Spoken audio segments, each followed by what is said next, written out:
Imagina só que vocês estão lutando com os aliados no Pacífico em 1944, quando de repente, do nada, se deparam com esse soldado japonês, cara a cara. Eu não sei vocês, mas eu com certeza levaria um baita susto. Mas afinal, por que ele tá vestido dessa forma e o que é isso na cabeça dele? Além dos intensos combates, a campanha do Pacífico ficou marcada também por outro inimigo mortal que afetava ambos os lados: o terrível mosquito, ou melhor, as nuvens de mosquitos que espalhavam malária. Dessa forma, era comum ver os soldados japoneses utilizando roupas totalmente fechadas, luvas nas mãos e essas redes para proteger a cabeça dos mosquitos, que além da proteção também ajudava na camuflagem em meio à vegetação. Paraquedista com facão durante a Segunda Guerra Mundial. Pois é, apesar da maior popularidade durante a campanha do Pacífico, pois era uma ferramenta importante para as movimentações no interior das florestas, o facão M1942 com 18 polegadas de lâmina foi também carregado pelos paraquedistas em diversas operações na Europa para as movimentações entre as grandes e espessas paredes de vegetação que contornavam as estradas, tanto para a passagem dos soldados, mas também para a passagem dos veículos, que muitas vezes ficavam presos. Sem contar que o facão era e continua sendo uma excelente ferramenta para a construção de abrigos.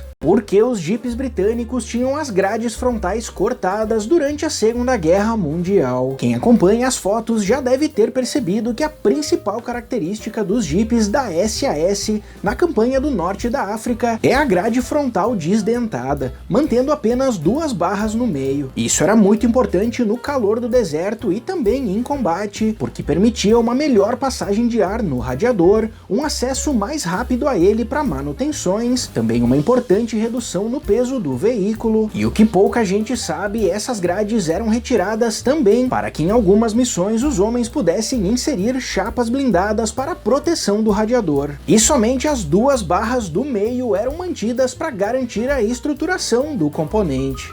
Nessa cena do clássico filme O Resgate do Soldado Ryan tem um detalhe muito interessante e que poucas pessoas percebem. Enquanto os homens se aproximam do soldado alemão, já notou que o Capitão Miller arranca algo dos rifles M1 Garand e joga longe? Pois é, para quem não sabe ou para quem não percebeu, o Capitão Miller estava removendo o conjunto de gatilho dos rifles, basicamente inutilizando todas as armas para que não caíssem nas mãos inimigas. Mas para que estragar as armas e não carregar com eles? Porque como a gente bem sabe, eles estavam em uma missão especial longe da linha de frente e não podiam carregar muita coisa, apenas as munições. Porque durante a famosa Operação Market Garden, os paraquedistas dos Estados Unidos utilizavam aquelas grandes bandeiras em uma faixa branca em volta do braço. Obviamente que era para identificação, mas nós podemos aprofundar um pouco mais essa resposta. Além da identificação entre os aliados, essa bandeira era utilizada principalmente para mostrar a nacionalidade do soldado para a população local, que tinham os norte-americanos como libertadores porque sofriam com a ocupação inimiga. Por isso essas bandeiras eram grandes, com cores fortes e fáceis de visualizar. Mas apesar de serem popularizadas pela Operação Market Garden, essas bandeiras foram utilizadas também durante a Operação Tocha no norte da África, na Operação Dragão e também durante a invasão da Alemanha na Operação Varsity.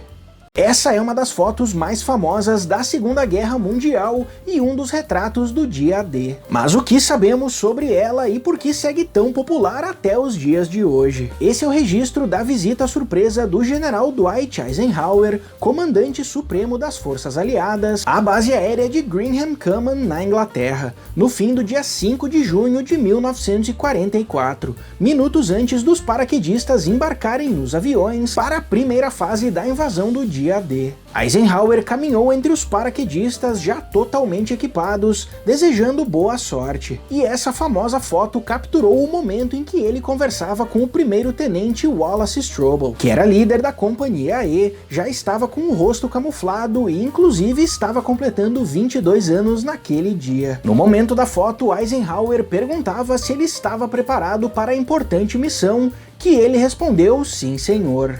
Essa pequena bolsa aqui na frente do meu capacete M1 é um kit de primeiros socorros especial para paraquedistas, que foi muito utilizado durante a Segunda Guerra Mundial, como nós podemos ver em diversas fotos da época. Mas além desse kit ser carregado na frente do capacete, essas pequenas bolsas podiam ser amarradas também no suspensório, nos cintos ou em qualquer outro lugar de fácil acesso pelo soldado, pois esse era um kit de primeiros socorros mais completo que o tradicional, o que era importante para os homens que lutavam em território inimigo e sem o suporte dos hospitais de campanha.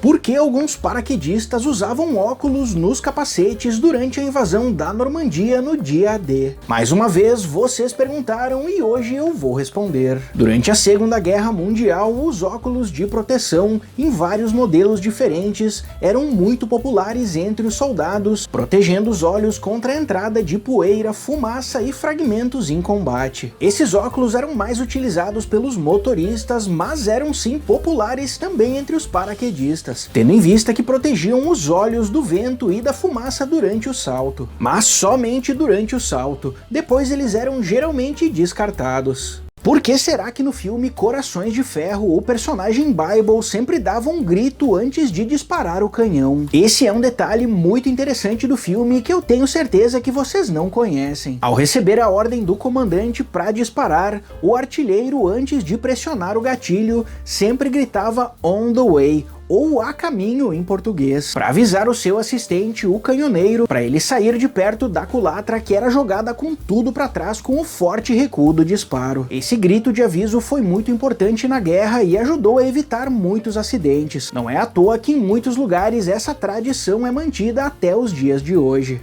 O que era aquele tubo na frente da grade dos jipes durante a campanha do norte da África na Segunda Guerra Mundial? Vocês perguntaram e hoje eu vou responder. O chamado tubo condensador foi uma importante adaptação dos britânicos durante a guerra no deserto para ajudar o radiador a lidar com o forte calor, onde ao invés do fluido vazar dentro do motor com o aumento da pressão, o sistema permitia a passagem do vapor e o armazenamento dentro desse tubo, que depois de resfriado retornava para o radiador. Um sistema simples, mas eficiente, que muitas vezes era feito de forma improvisada no campo de batalha.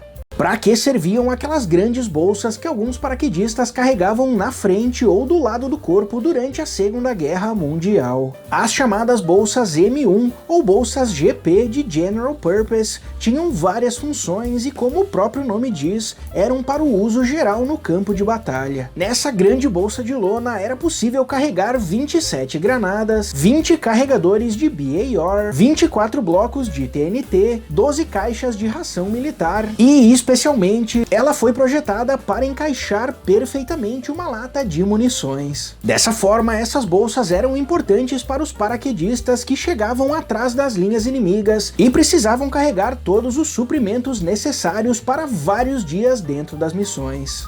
Já notou que em muitas fotos do dia D, os uniformes dos paraquedistas parecem sujos antes mesmo da invasão? Na verdade, eles não estão sujos, mas sim com uma cobertura especial. Durante as preparações para tão importante operação, os aliados acreditavam que seriam atacados com gás, como já era de costume do exército alemão. Por isso, todos os paraquedistas carregavam uma máscara de gás em uma bolsa de borracha na lateral do corpo. Mas mesmo com a máscara, o gás podia provocar queimaduras sérias se entrasse em contato com a pele. E assim, os uniformes que parecem sujos, na verdade tinham um tratamento químico especial com o chamado CC2, para evitar o contato do gás com a pele em um possível ataque, que, como a gente bem sabe, não ocorreu. David Webster é sem dúvidas um dos personagens mais carismáticos da série Band of Brothers, que na vida real teve uma importante participação durante a Batalha da Normandia e também durante a Operação Market Garden. E depois de passar por várias situações tensas durante a Segunda Guerra Mundial e sobreviver,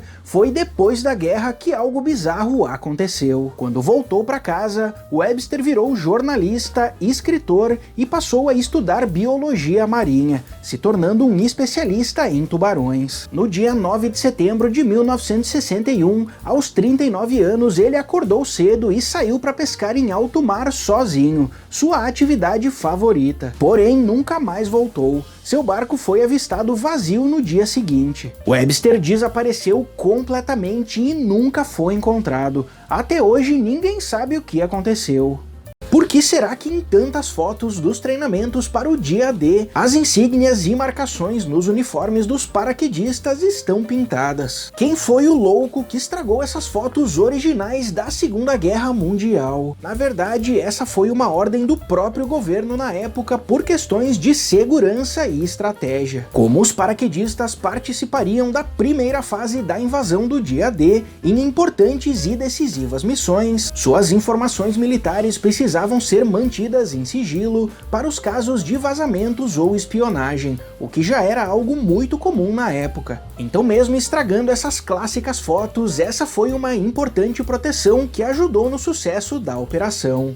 Sabia que o ator David Schwimmer, que interpretou o Capitão Sobol na série Band of Brothers, quase teve que abandonar a produção depois de um acidente? Em 2010, o ator revelou que antes das gravações, durante o rigoroso treinamento militar que todos passaram, ele acabou torcendo o joelho de forma grave. E como antes desse dia outros já haviam se machucado, a produção estava ameaçando suspender esse campo. Então o ator manteve a lesão em total segredo até mesmo durante as gravações. E nessa entrevista ele diz que em todas as cenas onde ele aparece caminhando ou correndo, ele estava sentindo uma dor absurda. Por isso que às vezes, reparando bem, ele parece até estar mancando.